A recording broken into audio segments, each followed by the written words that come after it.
1대1 제자 양육, 우리가 본격적으로 우리 그 성장의 단계 첫 번째 이 과정에 있습니다. 지난주에 제가 이 구원의 확신에 대한 이 중요한 이 또 몇 가지를 제가 짚어드렸어요. 왜냐하면 이 구원이라는 것이 사실 간단하면 간단하지만 또 굉장히 복잡합니다. 이만한 두꺼운 책 하나가 구원론이라는 이 책으로 이 신학교에서 강의되고 있거든요. 그래서 오늘도 제가 이 내용들을 하나하나 살펴드릴 텐데 이 내용을 어떻게 바라보시냐면 여러분들의 구원도 점검하시고 또 그 구원에 감사하실 뿐 아니라 내 주변에 내가 예전에 구원의 확신이 없을 때처럼 아직 구원의 확신이 없는, 그리고 예수님에 대해서 잘 알지 못하는 누군가가 있다면 직장 동료든지 배우자든지 아니면 내 어린 자녀든지 언젠가 내가 저에게 이 구원에 대해서 가르쳐 주리라, 알려주리라, 그런 마음을 가지고 이 1대1 제자 영역반에 참여하신다면 이미 구원받은 여러분들에게도 큰 도전과 또 은혜 시간이 될 줄로 믿습니다. 자, 그래서 구원의 확신을 점검하고 또 이 구원의 확신을 가지려면 믿음의 이 본질을 이해해야 되는데 이 믿음이 지, 정, 의 세 가지 측면이 있다는 사실을 알므로 우리의 믿음이 더욱 견고히 설 수 있도록 하는데 이 과에 초점이 있습니다. 줄거리를 보면 어떨 때서 지적인 이해, 감정적인 체험, 의지적인 결단, 구원받은 신앙의 확증, 이 모든 것들이 우리가 오늘 살펴볼 구원의 확신, 믿음에 속한 내용들이죠. 그래서 구원의 확신이라는 것은 지난주에 살펴봤어요. 한번 다 같이 읽어보겠습니다. 시작. 내가 구원받았다는 사실을 알고 조금도 의심하지 않고 믿는 것, 그것이 구원의 확신이라는 뜻이죠. 핵심적인 성구가 있습니다. 제가 앞으로 이 핵심적인 성경 구절을 보여드리는 것은 이 한 절이나 두 절을 그 한 주간 동안 최대한 자주 읽으시고 할 수 있다면 암송하셔서 이 실제로 1대1 제자 양육 이게 1대1로 진행될 때는 이 구절을 암송하게 하거든요. 우리 한 번 더 요한일서와 요한복음 말씀 이어서 같이 읽겠습니다. 시작. 내가 하나님의 아들의 이름을 믿는 너희에게 이것을 쓰는 것은 너희로 하여금 너희에게 영생이 있음을 알게 하려 함이라. 내가 진실로 진실로 너희에게 이르노니 내 말을 듣고 또 나 보내신 이를 믿는 자는 영생을 얻었고 심판에 이르지 아니하나니 사망에서 생명으로 옮겼느니라. 아멘. 이 두 구절 가지고도 우리가 한 영혼 건져낼 수 있는 것이죠. 구원이란 하나님께서 한 인생을 영원한 죽음에서 영원한 생명으로 옮기는 것이라고 제가 지난주에 이 구원에 대해서 아주 간략하게 말씀을 드렸어요. 그러나 우리가 이게 구원의 확신이라는 것을 좀 분명히 또 정확하게 이해하기 위해서는 그 오류에 빠지지 않기 위해서 이 구원에 대한 이 좁은 의미로 구원을 이야기할 때와 이 넓은 의미로 구원을 이야기할 때를 구분할 수 있어야 돼요. 그래서 제가 한 가지 표를 가져왔는데 구원은 어느 한 시점이라고 볼 수도 있지만 어느 긴 여정으로 볼 수도 있습니다. 그래서 저는 구원의 서정이라는 말을 썼는데 잘 아시죠? 소명, 하나님의 택하심과 부르심입니다. 복음 전도자들의 말씀을 통하여 성경을 통하여 하나님은 사람들을 주님께로 부르시죠. 자, 그래서 중생, 이거는 두 번 태어난다는 말이죠. 거듭남입니다. 이거는 우리의 영적인 변화이기 때문에 우리가 즉각적으로 인식을 할 수도 있고 그때는 모를 수도 있어요. 내 영혼이 이 죄와 사망의 잠을 자는 죽은 영혼이었다가 하나님의 은혜로 깨어나는, 살아나는 그 과정인데 그걸 중생이라고 합니다. 그래서 믿음, 회심, 회개, 이 세 가지는 같이 부를 수도 있고 나눌 수도 있는데 이 중생한 사람이 언젠가 그동안 믿어지지 않던 하나님이 정말 믿어지는 거예요. 이 말씀이 믿어지는 거예요. 저도 그런 순간이 있었어요. 저도 어렸을 때부터 이 부모님 따라서 교회 다니고 심지어 저희 아버님이 도중에 이 개척을 하셔가지고 이 목사들로 오랫동안 살았는데 믿어지지가 않았어요. 그런데 어느 날 밤에 교회에서 그때도 내 믿음이 있었으면 좋겠는데 하고선 귀가하는데 그 아파트 골목으로 돌아서는데 거기에 이 서 있는 가로수에 이 나뭇잎이 이렇게 흔들리는 모습을 보는데 순간적으로 그 나뭇잎을 만드신 하나님이 믿어지는 거예요. 그 나뭇잎이 흩날리는 모습이. 그때 그 장면이 제가 잊혀지지가 않습니다. 우리가 중생을 언제 했느냐는 몇 날 몇인지는 모를 수도 있어요. 그러나 우리가 정말 하나님을 믿음으로 고백했던 그 순간은 기억할 수가 있죠. 또 회심이라는 것, 이것이 이 믿음과 회개. 그래서 내가 지금까지 정말 하나님 앞에 죄인이었구나를 깨닫고 주님께 돌아키는 것을 믿음과 회심이라고 합니다. 또 따라서 칭의, 이거는 그동안은 내 자격은 없지만 법적으로 하나님께서 이제 그리스도의 의를 우리에게 덧입혀 주셔서 너는 이제 의인이다, 너는 이제 그리스도와 같다라고 의롭다고 여겨주시는 것, 칭의가 있죠. 또 양자, 이거는 그야말로 우리는 그동안 마귀의 자녀였어요. 죄의 자녀였어요. 그런데 의롭게 된 하나님의 자녀가 되어서 이제 너는 내 아들이다, 내 자녀다라고 이렇게 양자 삼아 주시는 것이죠. 그래서 이제 우리는 하나님을 아빠, 아버지로 부르며 하나님께 간구하는 기도를 드릴 수도 있게 되는 것입니다. 다시요, 성화. 이거는 이제 법적으로는 우리가 의인이 되고 하나님의 자녀가 됐지만 아직, 그래서 이 죄의 죄책을 다 해결받았지만, 죄에 대한 형벌을 다 해결받았지만 죄에 오염된 우리의 이 잔재된 모습이 남아있는 거예요. 그래서 주님 만나는 그날까지 이 땅에 살면서 성령의 도우심으로 끊임없이 우리가 이 죄에 오염된 것을 다 벗어버리고 의로운 삶을 살 수 있도록, 왕궁에 들어간 그 거지가 이제 그 신분의 변화뿐 아니라 모든 생활 습관이 변화되어야 되는 거죠. 성화입니다. 그래서 견인, 이것도 중요한 것이죠.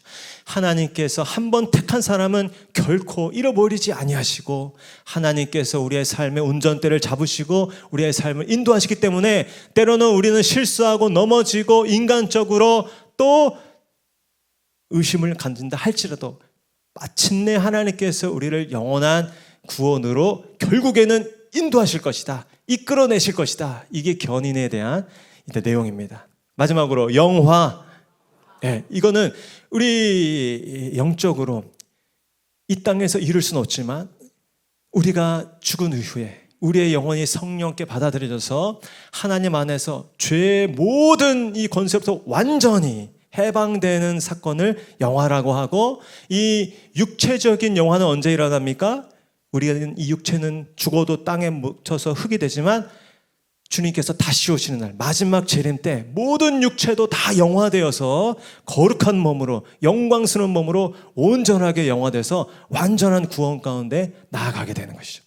그래서 어떻게 보면 여기 중생이라는 한 시점을 구원으로 볼 수도 있고, 또 어떤 분들은 내가 정말 눈물 흘리며 수련해서 콧물 흘리며 주님께 회개하고 돌이켰던 이 회심의 순간, 저도 기억이 납니다. 그 수련에서 그 철부지가 주님 잘못했습니다 이렇게 눈물 흘리면서 회심을 경험했던 자리가 있어요.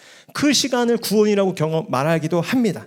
그러나 바르게 얘기하면 이 과거적 구원과 현재적 구원, 미래적 구원을 이렇게 구분할 수 있고, 어느 한 시점뿐 아니라 이렇게 구원의 서정을 말해야 될 수도 있다는 거죠. 성경에는 이 모든 것이 다 나타나 있죠. 그래서 이 구원파 같은 경우는 이 회심 하나만 구원이라고 보는 거예요. 그래서 그 사람이 눈물코를 흘리면서 이렇게 이 회개한 그 시점만을 구원으로 보기 때문에 성경 전체에서 얘기하는 이 구원과 이 좀 그릇된 길로 가는 것입니다. 성화를 무시하고 이 첫 번째 거듭날 때 회개한 것과 이후에 계속 성화를 거듭나면서 해야 하는 그 회개를 이해하지 못하고 인정하지 않는 거죠. 그렇기 때문에 이 구원의 서정에 대해서 여러분들 이해하셨으면 좋겠습니다. 그래서 제가 친절하게 다 써놨습니다. 나중에 한번 살펴보시길 바랍니다. 이제 본격적으로 교제에 가보면 이렇게 단도직입적으로 물어봅니다. 이제 당신은 예수를 믿고 그의 몸인 교회에 속했습니다. 다시 한번 묻겠습니다. 예수를 믿으십니까? 옆에 계신 분께 한 번 더 얘기하세요. 예수를 믿으십니까? 이거는 피할 수 없는 질문이에요. 그냥 적당히 눈 감고 이렇게 체면 차리고 교회 들락날락 하면서 넘어갈 수 있는 문제가 아니에요. 언젠가는 직면해야 할 질문이죠. 그리고 가급적이면 빨리 이 질문을 만나는 것이 좋습니다. 오늘 이 교재에는 그래서 10가지 이 구원의 확신에 대한 질문을 주고 있어요. 너무나도 소중한 질문입니다. 우리 자신을 향해서, 또 우리 자녀가 지금 열심히 교회 다니면서 율동도 잘하고 있지만 정말 우리 자녀에게 구원이 있는지 확인하기 위해서 이 질문을 사용할 수 있어요. 그런데 주의할 것은 이 질문에 바로 봐도 다 극각적으로 대답해야만 구원받은 사람이라고 얘기하는 것도, 그것도 좀 무리가 있다는 거예요. 왜냐하면 구원의 확신의 과정은 지난주에 말씀드린 것처럼 정도의 차이가 있을 수 있다라는 것입니다. 어떤 사람은 사도 바울처럼 한 방에 이 구원에 대한 것들이 다 정리가 돼서 믿어지는 사람들이 있겠지만, 어떤 사람에게는 조금 더 지적인 영역에서, 감정적인 영역에서, 의지적인 영역에서 이 하나님의 은혜가 더 필요하기 때문에 어떤 부분에서는 이게 아직 온전히 대답이 즉각적으로 나오지 못하는 부분이 있을 수 있다는 것입니다. 그럼 그렇다고 해서 당신은 이제 구원받지 않았습니다, 다시 빠꾸, 이게 아니라 정말 이 첫 번째 질문부터 당신은 예수를 믿으십니까?부터 이 우왕좌왕하면 안 되겠죠. 그렇다면은 다시 앞부분 이 예수 그리스도에 대해서 1과부터 4과까지를 다 차근차근 짚어 넘어가야 할 것입니다. 그런데 몇 가지 흔들리는 부분이 있다면 이후에 이 사람에게 이 과정을 이해하면서 이 확신이 들어올 거라는 생각을 가지고 넘어가시면 된다라는 것입니다. 그래서 이 중요한 질문들을 우리 한 가지 한 가지 좀 살펴보기 원하는데, 성경 구절을 읽어가면서 이 질문을 마음에 새기기 원합니다. 당신은 예수님을 믿으십니까? 우리 로마서 10장 9절 말씀 한번 같이 읽겠습니다. 시작. 내가 만일 내 입으로 예수를 주로 시인하며 또 하나님께서 그를 죽은 자 가운데서 살리신 것을 내 마음에 믿으면 구원을 받으리라. 아멘. 예수를 시인하는 것은 아주 중요하다는 거예요. 예수를 입으로 시인하느냐 아니하느냐가 그 사람의 구원의 확신의 결정적인 증거라는 것입니다. 또한 예수 그리스도가 지금 당신 안에 계십니까? 우리 계시록 3장 20절 말씀 읽겠습니다. 시작. 볼지어다 내가 문 밖에 서서 두드리노니 누구든지 내 음성을 듣고 문을 열면 내가 그에게로 들어가 그와 더불어 먹고 그는 나와 더불어 먹으리라. 아멘. 예수님께서 여러분들의 마음 가운데, 여러분들 안에 계심을 깨달을 수 있기를 축복합니다. 이 부분은 사실 조금 우리의 인간적인 감정으로는 이해가 안 될 수 있는 부분입니다. 어떻게 내 안에 누군가가 들어와 있을까? 그러나 우리가 신앙생활하면서 발견하게 되죠. 내 뜻으로만, 내 힘으로만 살아가는 것이 아니고 내 안에 계신 성령님께서, 예수 그리스도께서 오셔서 나를 주장하시고 다스리는 것을 깨닫게 됩니다. 그 다음에 아주 중요하죠. 당신은 죄의 용서함을 받았다고 확신합니까? 우리 로마서와 골로새 말씀 같이 이어서 읽겠습니다. 시작. 그러므로 이제 그리스도 예수 안에 있는 자에게는 결코 정죄함이 없나니 우리로 하여금 빛 가운데서 성도의 기업의 부분을 얻기에 합당하게 하신 아버지께 감사하게 하시기를 원하노라. 그가 우리를 흑암의 권세에서 건져내사 그의 사랑의 아들의 나라로 옮기셨느니라. 그 아들 안에서 우리가 속량 곧 죄사함을 얻었도다. 아멘. 예수님을 믿지만 죄사함의 확신이 흔들리는 경우가 있을 수 있어요. 그러나 이때 이 말씀을 붙잡고 믿음으로 나아가는 것입니다. 그리스도 예수 안에 있는 자, 예수를 믿는 자에게는 결코 정죄함이 있다 없다? 없다라는 것입니다. 그 아들 안에서 우리가 속량, 죄사함을 받을 것이다, 얻었도다, 이미 과거형으로 얻었도다라는 것입니다. 과거와 현재와 미래의 모든 죄가 예수 그리스도를 믿는 믿음 안에서 다 사함받은 줄을 믿으시길 바랍니다. 우리의 공로와 우리의 선행이 아니라 예수님, 하나님의 아들이 신 예수님께서 십자가에 달려 죽으심으로 우리의 모든 죄가 용서받았다는 것입니다. 이제 하나님의 자녀가 되었습니까? 라고 또 묻죠. 우리 요한일서 말씀 읽겠습니다. 시작. 영접하는 자 곧 그 이름을 믿는 자들에게는 하나님의 자녀가 되는 권세를 주셨으니. 어떤 분을 보면 제가 용서받은 것도 감사한데 무슨 하나님의 자녀까지 되었습니까? 그거는 괜찮습니다 라고 말하는 분이 있어요. 그거는 겸손한 게 아니에요. 무지한 거예요. 성경 말씀에 보면 분명히 말씀하십니다. 그 이름을 믿는 자들에게는 하나님의 자녀가 되는 권세를 주셨다라는 것입니다. 옆에 분들에게 확신을 가지고 당신은 하나님의 자녀입니다. 아멘. 하나님께서 우리를 그냥 죄에서 용서받은 그런 죄수가 아니라 하나님의 사랑받는 자녀로 불러주셨다는 그 사실을 믿으시길 바랍니다. 당신은 영생을 얻었습니까? 죽음 이후에 영생이 있다는 사실을 압니까? 우리 같이 읽겠습니다. 시작. 또 증거는 이것이니 하나님이 우리에게 영생을 주신 것과 이 생명이 그의 아들 안에 있는 그것이니라. 아들이 있는 자에게는 생명이 있고 하나님의 아들이 없는 자에게는 생명이 없느니라. 내가 하나님의 아들의 이름을 믿는 너희에게 이것을 쓰는 것은 너희로 하여금 너희에게 영생이 있음을 알게 하려 함이라. 아멘. 영생이 있다. 영생을 이미 주셨다. 아들이 있는 자에게는, 저는 아들이 둘 있습니다. 죄송합니다. 그 아들이 아니죠. 하나님의 아들 예수 그리스도, 그 아들 안에 있는 자에게는 생명이 있고 영생이 있음을 너희들이 알기를 원한다라는 것입니다. 여러분, 우리가 하나님의 자녀가 되고 죄사함 받고 이 땅에서 그저 복받고 행복한 것이 문제가 아니고, 정말 우리는 죽음도 빼앗을 수 없는 참된 소망, 그 영생의 소망을 가진 자가 되었음을 믿으시길 바랍니다.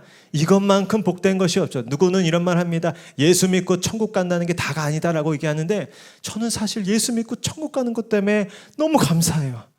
여러분, 이 땅에서 저는 사실 볼 일 없잖아요. 그런데 저는 영원한 생명을 하나님께 받았고 그 천국을 기업으로 받았음을 확신하고 얼마나 예수 믿고 천국 가는 것이 감동이 되고 감사한지 몰라요. 이 감격과 감사가 여러분들 삶 가운데 충만하기를 축복합니다. 네, 또 저를 다시, 당신은 구원 받았습니까? 이런 단도직입적인 질문에도 대답할 수 있는 것이죠. 우리 같이 읽겠습니다. 시작. 이르되 주 예수를 믿으라. 그리하면 너와 내 집이 구원을 받으리라. 아멘. 그렇습니다. 예수를 믿을 때 나는 구원을 받습니다. 내 공로가 아니라 주님의 은혜로 구원을 받습니다. 하나님의 선물입니다. 고백하게 되는 것이죠. 이 질문도 중요한 질문이잖아요. 어떻게 보면 좀 실제적으로 좀 더 가깝게 두드리는 거예요. 오늘 밤에 죽은다면 천국에 갈 확신이 있습니까? 제가 지난주에 우리 둘째 아들한테 물어봤더니 아빠 무슨 소리 하는 거냐고 잘 모르겠다고 회피하더라고요. 내가 언젠가 붙잡고 얘기하려고, 너 오늘 당장 죽어도 천국 갈 수 있냐고 제가 결판을 내보려고요. 네, 여러분 오늘 밤에 죽는다도 천국 갈 확신이 있으십니까? 저도 있고 여러분도 있습니다. 얼마나 감사해요. 두려울 게 없는 것입니다. 네, 하늘이 두쪽 나도 내가 오늘 밤에 죽는다면 천국 갈 확신이 있는 것. 우리 같이 읽겠습니다. 시작. 너희는 그 은혜에 의하여 믿음으로 말미암아 구원을 받았으니 이것은 너희에게서 난 것이 아니요 하나님의 선물이라. 행위에서 난 것이 아니니 이는 누구든지 자랑하지 못하게 하려 함이라. 예수께서 이르시되 와 함께 낙원에 있으리라 하시니라. 이 마지막 누가복음 23장 말씀 누구한테 한 얘기예요? 예수님 십자가 오른편에 달려있던 그 우편 강도에게 한 말이잖아요. 그 우편 강도가 교회 다니면서 직분이라도 있었습니까? 성가대 봉사라도 했어요? 아무것도 안 했어요. 그 십자가 옆에 달린 채로 예수님이 정말 뭔가 다르구나, 하나님의 아들이시구나, 주께서 오늘 나를 불쌍히 여기셔서 할 때 예수님께서 오늘 내가 나와 함께 낙원에 있을 것이라 구원해 주셨습니다. 여러분, 이 천국갈 확신이 저 여러분들에게 있기를 축복합니다. 당신은 성령을 받았습니다. 너무나도 소중한 질문이죠. 같이 읽겠습니다. 시작. 그러므로 내가 너희에게 알리노니 하나님의 영으로 말미암은 자는 누구든지 예수를 저주할 자라 하지 아니하고 또 성령으로 아니하고는 누구든지 예수를 주시라 할 수 없느니라. 절대 하시오. 예수는 주님이십니다. 혹시 말 못한 분 계십니까? 그분은 모르겠지만 이렇게 따라 고백하고 정말 마음으로 시인한 여러분들은 그 안에 성령이 아니 계시고는 가능한 고백을 지금 여러분 한 것입니다. 만약에 그때 여러분들이 고백할 수 있었다면 여러분 안에 하나님의 영이신 성령이 계신 거예요. 여러분 중에 지금 장난으로라도 예수를 저주할 사람이라고 예수를 욕하고 그럴 분 계십니까?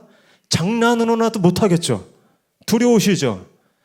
그렇기 때문에 여러분 안에 성령이 계시다는 거예요. 그게 증거를 하는 거예요. 당신은 거듭났습니까? 여러분, 나비가 처음에 태어날 때는 이렇게 태어나지만 그러나 이 번데기 기간을 거치면서 거듭나죠. 성충이 됩니다. 유충이었던 나비가 이렇게 화려한 이 날개짓을 하는 과정 가운데 거듭남의 과정이죠. 사람도 한번 태어나지만 반드시 거듭나야 된다는 거예요. 우리 같이 읽겠습니다. 시작. 이는 혈통으로나 육정으로나 사람의 뜻으로 나지 아니하고 오직 하나님께로부터 난 자들이니라. 예수께서 대답하여 이르시되 진실로 진실로 내게 이르노니 사람이 거듭나지 아니하면 하나님의 나라를 볼 수 없느니라. 우리를 구원하시되 우리가 행한 바 의로운 행위로 말미암지 아니하고 오직 그의 긍휼하심을 따라 중생의 씻음과 성령의 새롭게 하심으로 하셨나니. 아멘. 하나님께서 우리를 중생시켜 주신다는 거예요. 우리가 예수 믿고 이렇게 하나님의 자녀가 되었다는 것은 우리 가운데 중생이 일어났다는 거예요. 우리가 다시 살아나지 않고서는 이렇게 하나님을 예배할 수 없고 찬양할 수 없고 말씀을 읽을 수가 없다는 것입니다. 왜냐하면 영적으로 죽어있기 때문에. 그러나 영적으로 살아났기 때문에 예배하는 것이 기쁘고 찬양하는 것이 감격이 되고 이렇게 교회에서 신앙생활을 하는 것이 즐거운 것입니다. 거듭났음을 확신하실 수 있기를 축복합니다. 마지막으로 멸망의 심판을 받지 않을 것을 확신합니까? 우리 요한복음 말씀 같이 읽겠습니다. 시작. 그를 믿는 자는 심판을 받지 아니하는 것이요 믿지 아니하는 자는 하나님의 독생자의 이름을 믿지 아니하므로 벌써 심판을 받은 것이니라. 아멘. 다른 게 아니라 예수를 믿느냐 믿지 아니하느냐가 심판의 어떤 결정이라는 것입니다. 우리는 예수를 믿는 자이기 때문에 마지막 그 백보자 심판에 대해 아파서 예수님의 중보를 받을 것입니다. 이 자는 연약하고 실수가 많고 흠이 많았지만 내 이름을 믿었습니다. 내 의로 덧입혀졌습니다. 거듭났습니다. 칭의를 받았습니다. 하나님의 자녀가 되었습니다. 통과. 이렇게 되는 것입니다. 여러분에게 이 심판에 대한 두려움을 이기는 구원의 확신이 있기를 축복합니다. 이 10가지 질문을 기억하시고 여러분의 인생 가운데 여러분이 받은 그 구원이 얼마나 아름답고 크고 놀라운 것인지를 깨달으시고 또 주변 사람들에게 이 구원의 확신을 전할 수 있는 여러분 될 수 있기를 축복합니다. 이제 말씀에 보면 이 구원의 확신을 우리가 더 온전히 누리고 또 확신하며 신앙생활을 하기 원하는데 어떻게 해야 할까? 이 구원에 대해서, 이 믿음에 대해서 이 설명하기를 성도와 그리스도의 관계를 이 결혼 관계에 빗대어서 설명하고 있습니다. 한 남자와 한 여자가 만나서 결혼을 맺고 또 이 가정을 이루면서 그 삶의 동반자가 되는 그 과정을 한 사람이 예수를 만나서 이 관계를 맺고 또 하나님의 자녀가 되고 또 성화되어가는 과정에 빗대어서 교재가 이야기하고 있어요. 부부간의 관계, 그 결혼 관계가 정말 온전한 관계가 되려면 그 관계가 어떤 관계가 되겠습니까? 기계적인 관계가 아니라 인격적인 관계가 될 때, 전인격적인 관계가 될 때 그 부부 관계가, 그 가정이 정말 올바른 관계가 되는 것이죠. 그래서 이 전인격적인 관계가 주님과 우리의 관계 속에서도 온전한 믿음 가운데 나타나야 한다는 것입니다. 그래서 아까 말씀드린 대로 따라하시죠. 지성적인 이해, 감정적인 체험, 의지적인 결단. 그럼 부부관계를 생각해 보시죠. 지성적인 이해가 있어야 합니다. 서로 어떠한 삶을 살았고 또 무엇을 좋아하고 또 무엇을 싫어하고 또 이럴 때 어떻게 생각하고 그의 가치관이 무엇인지 알아가는 과정이 필요하죠. 감정적인 또한 이 체험이 있어야 합니다. 서로를 아끼고 사랑하고 며칠째 못 보면 보고 싶고, 여러분 공진수 목사님 보고 싶으시죠? 네, 그렇게 보고 싶고 의지적인 결단. 여러분 목양교회 성도님이시니까 예배 자리를 지키시려고 또 주님의 성전을 또 지키시려고 오늘 비가 오는데도 이렇게 예배 자리에 나오신 거예요. 자녀예요. 매 토요일마다 청소하시잖아요. 또 이런저런 자리에서 봉사하시잖아요. 그런 의지적인 결단, 이 모든 것들이 전인격적으로 아우러워질 때 그 부부관계가 또 그 가정의 이 모습이 정말 화목하게 또 정말 건강하게 이루어지는 것이죠. 이것이 주님과의 우리의 관계 속에서도 그대로 나타난다는 것입니다. 하나님과 하나님이 하신 일에 대한 바른 이해의 필요성이 중요합니다. 우리가 너무 지적인, 너무 지식적인 것만 강조해서 문제가 되는 것이지, 이 지식은 얼마나 소중한 것입니까? 성경이 우리에게 알려주고 있는 하나님, 또 그분의 속성, 또 그분이 행하신 일들, 우리가 이 지식적으로 배우고 듣고 알고 깨닫기 때문에 취할 수 있는 것이에요. 그렇기 때문에 예수님께서 어떤 분이신지 요한복음 말씀에 하나님과 자신을 동일시하셨죠. 나와 아버지는 하나이니라. 나를 본 자는 하나님을 본 것이다 라고 이야기해 주셨어요.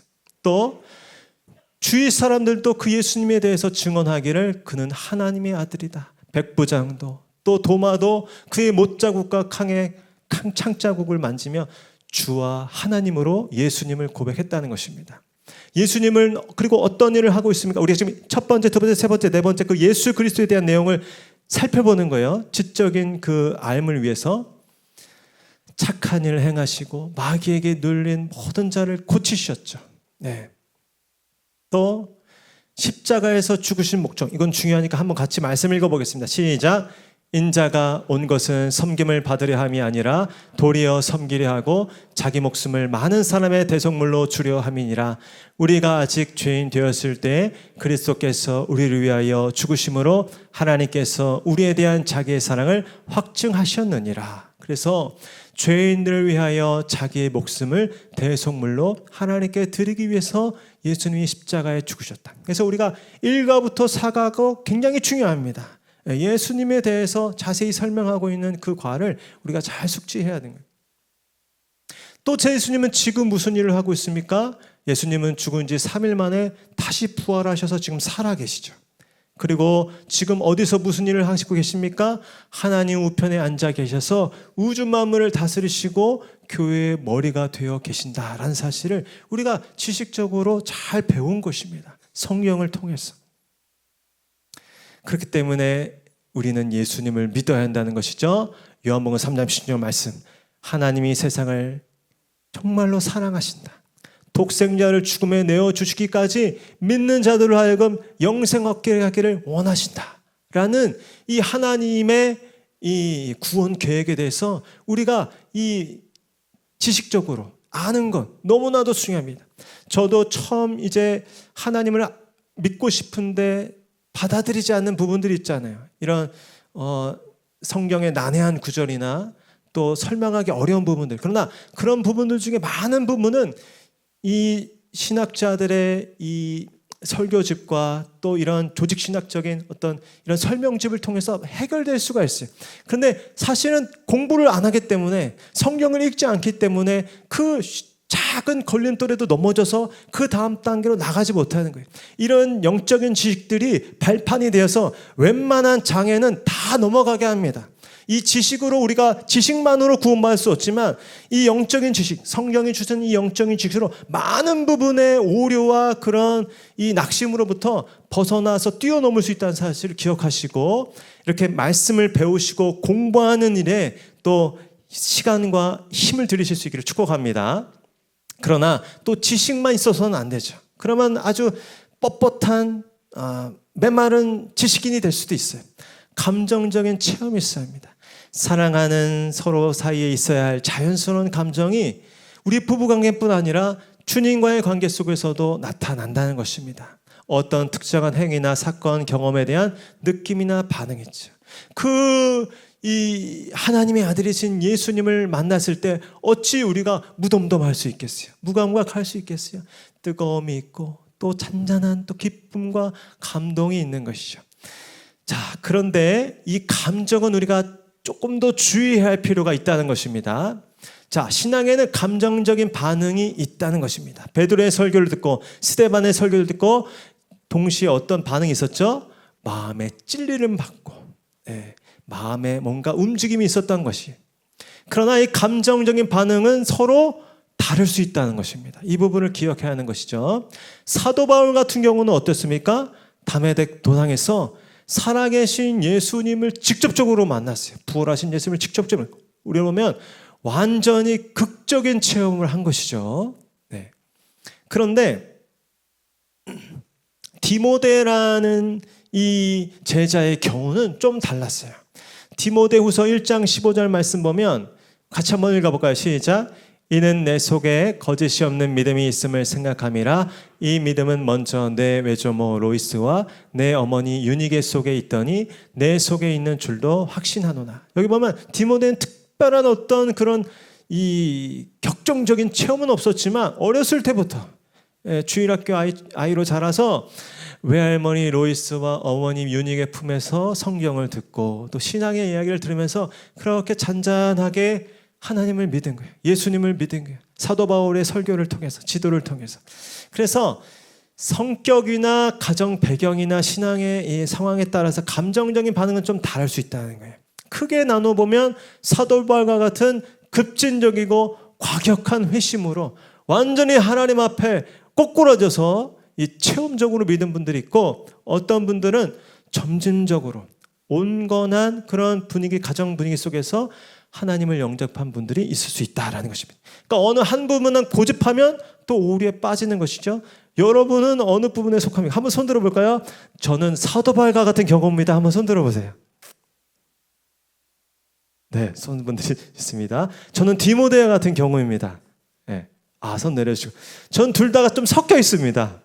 네, 저는 좀 섞여 있어요. 저는 섞여 있어요. 저는 어렸을 때부터 이 주일학교 때 모태신앙으로 자랐는데 하나님 말씀도 잘 듣고 뭐 성경학교 잘 참여했는데 어느 날 제가 아주 하나님 앞에 두드려 맞고 완전히 이렇게 하나님 앞에 죄인으로 깨닫고, 제가 그래서 너무 죄송해서 하나님 앞에 제가 목사하겠다고 평생을 주님께 바치겠다고 한 거잖아요. 사도 바울과 비슷한 거예요. 그러니까 이 모든 것들이 우리의 신앙의 여정 가운데 다양하게 나타날 수 있다는 사실을 기억해야 합니다. 그러니 감정에 너무 의존해서는 안 된다는 것입니다. 예, 내가 어떤 특별한 신앙의 여정 중에서 아주 뜨거운 이 체험적인 어떤 경험을 했다고 그것이 신앙의 전부이고 그것이 가장 어떤 최고의 어떤 경지라고 생각하면 그것은 오산이라는 것입니다. 이 신앙의 감정은 그렇게 획일적이거나 단순하진 않아요. 우리의 신앙의 감정은 우리의 신앙의 여정에 따라서 하나님께서 각기 다르게 또 역사하시고 다양하기 때문에 어느 특정한 감정만 추구하면 주님과의 관계가 축소되는 거예요. 주님과의 관계가 편협되는 거예요. 우리의 기도 생활도 마찬가지입니다. 저도 얼마나 통성기도 좋아합니까? 제가 어렸을 때 청소년 때 주님을 만나면서 배운 게 우리 통성기도였어요. 그래서 제가 정말 통성기도 하는 걸 좋아하는데 정말 어떨 때는 잠잠히 새벽기도 때 아무 말 없이 침묵으로 기도하는 그 시간이 너무나 행복할 때가 있어요. 침묵기도, 또 통성기도, 또 이 손을 들고 하는 기도, 금식하며 하는 기도, 모든 기도가 소중한 것이죠. 우리의 감정이 하나님 앞에 어느 한쪽으로 치우치지 않고 풍성하게 또 발견되고 또 누리게 되기를 축복합니다.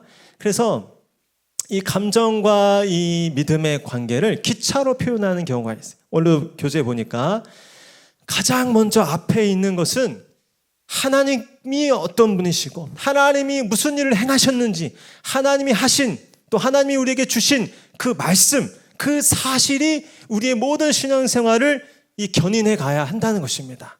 왜냐하면 때로는 우리의 믿음도 흔들릴 때가 있고 감정도 어떨 땐 그렇잖아요. 우리가 부흥회할 때는 정말 이 지붕을 뚫고 나갈 것 같은데 또 어떨 때는 몇 가지 어려운 일이 닥치면 두렵고 또 마음이 가라앉잖아요. 그러니까 감정은 참 소중한 신앙생활의 이 연료고 또 중요한 재료지만 감정에만 의지할 수는 없어요. 가장 중요한 것은 하나님께서 이미 하신 그 사실, 사건, 예수님께서 이 땅에 오셔서 십자가를 지고 죽으셨습니다. 죄인들을 위해서 피를 흘리셨습니다. 그 사건, 그 기록된 말씀, 특별한 느낌이 있을 수도 있고 없을 수도 있지만 안심하라는 거예요. 구원과 믿음의 근거는 하나님과 그분의 말씀에 있다라는 사실을 기억하시기를 축복합니다. 그래서 또 한 가지, 우리 지적인 또 암과 또 감정적인 체험과 의지적인 결단도 중요하다는 거예요. 예수님이 이 부분을 또 강조하셨습니다. 그리스도인이 이제 되었을 때 예수님께서는 의지적인 결단을 언젠가 이제 요구하신다는 거예요. 우리 누가복음 18장 22절 말씀 한번 같이 읽겠습니다. 시작. 예수께서 이 말을 들으시고 이르시되 내가 아직도 한 가지 부족한 것이 있으니 내게 있는 것을 다 팔아 가난한 자들에게 나눠주라. 그리하면 하늘에서 내게 보화가 있으리라. 그리고 와서 나를 따르라 하시니, 예수님께서 어떤 경우에는 그 사람에게 보다 분명한 어떤 의지적인 결단을 요구하신다는 거예요. 여기 보니까 한 젊은 관원에게 모든 재산과 영생 중에서 하나를 택하라고 의지적인 결단을 요구하셨습니다. 여러분, 그렇다고 여기 계신 분들 지금 다 부동산 가셔가지고 재산 다 청산하시고 교회 헌금하셔야 된다, 그래야만 구원받았다, 그건 아니죠. 하나님은 그 사람의 경우에 딱 알맞는 방법으로 우리에게 의지적인 결단을 요구하십니다. 모든 사람에게 똑같은 결단을 요구하는 것은 아니지만 모든 사람에게 공통적으로 원하시는 의지적인 결단이 있다는 것을 기억하시고, 오늘 내가 부름받은 하나님 앞에 주님께서 내 안에서 감동 주시는 의지적인 결단은 무엇일까? 주일에 정한 헌금 꼬박꼬박 드리는 것, 주일날 정한 시간에 나와 예배 드리는 것, 그것도 너무나도 큰 의지적인 결단이죠. 인간적인 사람의 힘만으로 할 수 없는 일입니다. 이런 결단을 하나님 앞에 드리고 나아갈, 내가 이 하루 동안에 주님과의 자녀로서 주님께 정한 시간 10분을 드리겠다, 기도의 시간, 큐티 시간을 드리겠습니다, 의지하고 결단하는 것 너무나도 중요하다는 것입니다. 구원의 확신을 위한 아주 중요한 결단이고 의지라는 것이죠. 예수님을 만난 소경 바디메오도 이렇게 간구했잖아요. 39절 41절 함께 읽겠습니다. 시작. 앞서가는 자들이 그를 꾸짖어 잠잠하라 하되 그가 더 크게 소리질러 다윗의 자손이여 나를 불쌍히 여기소서 하는지라. 내게 무엇을 하여 주기를 원하느냐 이르되 주여 보기를 원하나이다. 예, 다른 사람들의 방해에도 불구하고 굽히지 않는 의지를 이 소경이 보여주셨을 때 예수님께 크게 칭찬을 받았습니다. 다윗의 자손이여 내가 보기를 원하나이다. 제자들이 방해하고 또 제자들이 가로막아도 굴하지 않고 의지적으로 결단하면서 나아갔던 그 모습을 우리 예수님은 칭찬하셨어요. 그래서 정말 이 기로에서 나 중심적인 삶을 살 것이냐, 하나님 중심적인 삶을 살 것이냐, 우리는 항상 그 의지적인 결단을 요구받고 있습니다. 여러분들은 그 하나님의 부르심 가운데 아멘으로 결단하시고 하나님 중심적인 삶을 선택할 수 있기를 축복합니다. 구원받은 신앙의 확증, 마지막입니다.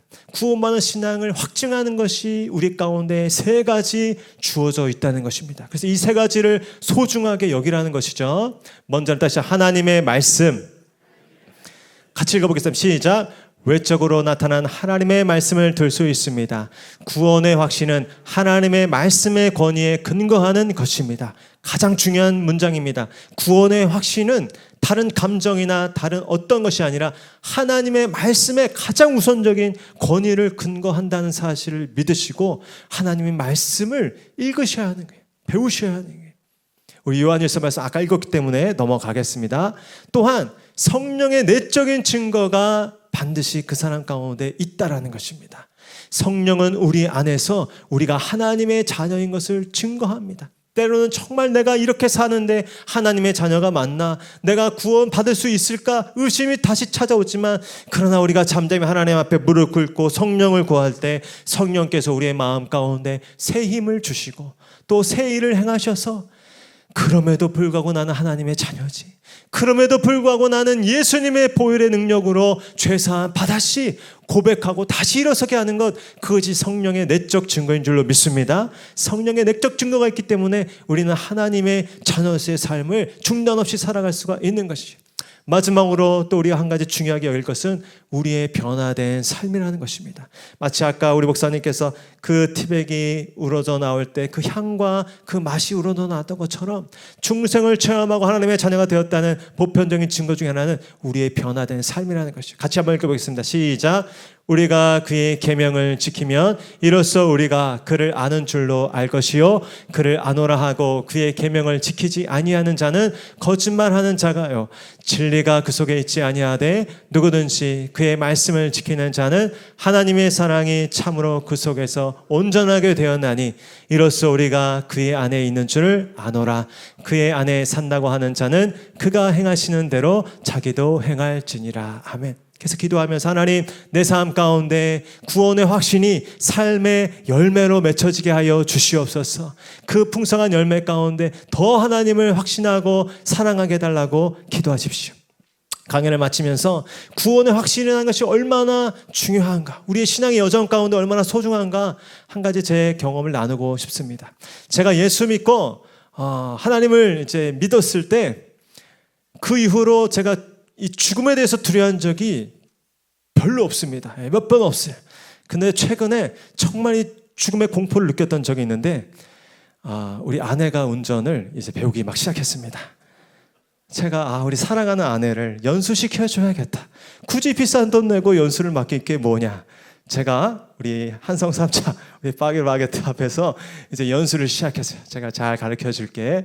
그런데 멀티 스포츠 센터 언덕 올라가는 가운데 제가 한 번도 느껴보지 못했던 죽음의 공포가 밀려오는데 주체할 수가 없는 것입니다. 사시나무처럼 떨어서 잠깐 내려줘. 이제 그만해줘. 아내 잠깐 내려, 내가 바꿔줄게 하고서 그 자리에서 바꿔. 여러분, 부부관계 속에서는 절대 연수하는 거 아닙니다. 돈 아까워하지 마시고 다 연수 맡기십시오. 할 수가 없습니다. 관계만 안 좋아질 뿐입니다. 그런데 여러분, 제가 어제 그제죠, 저 익산에 우리 박 목사님 위로하기 위해서 우리 성도님들과 빗길을 뚫고 그 고속도로를 달렸는데 제가 이 폭포같이 쏟아지는 빗길성원에, 그러나 우리 윤 지사님께서 다 운전을 하시는데 제가 그 맨 앞자리에서 코를 골고 잠을 잤습니다. 우리 윤 지사님께서 알아서 운전하시겠지 뭐 비가 오지만 차가 좀 흔들리지만 결국에는 눈 떠보면 익산에 도착해 있겠지 생각을 하고 마음 편히 그냥 잠자고 잘 다녀왔습니다. 여러분, 여러분의 삶의 운전대를 누가 쥐어잡고 있습니까? 여러분, 하나님께서, 예수님께서 여러분의 삶의 운전대를 붙잡도록 맡기시기를 축복합니다. 아까 읽어드린 성도의 견인이 그것이, 우리가 실수할 때도 있고 넘어질 때도 있고 또 마음이 완전히 무너져서 꼬꾸라질 때도 있지만, 그러나 그런 우리의 감정과 우리의 경험이 문제가 아니라 하나님께서 한번 딱 붙잡으시고 인치신 하나님의 자녀는 결코 그 구원의 지위를 잃어버리는 경우가 없다라는 것입니다. 이것이 하나님의 견인의 이 교리고, 한번 이 특정한 그의 백성의 구원을 취소하지 않으신다는 하나님의 약속입니다. 이 구원의 확신을 가지시고 여러분의 삶 가운데 담대함과 그 풍성한 은혜를 날마다 찬송하면서 확신 가운데 기쁨으로 살아갈 수 있는 저 여러분 될 수 있기를 축복합니다. 우리 다 함께 자리에 일어나셔서 우리 그 교회로 함께 찬송하기를 원합니다.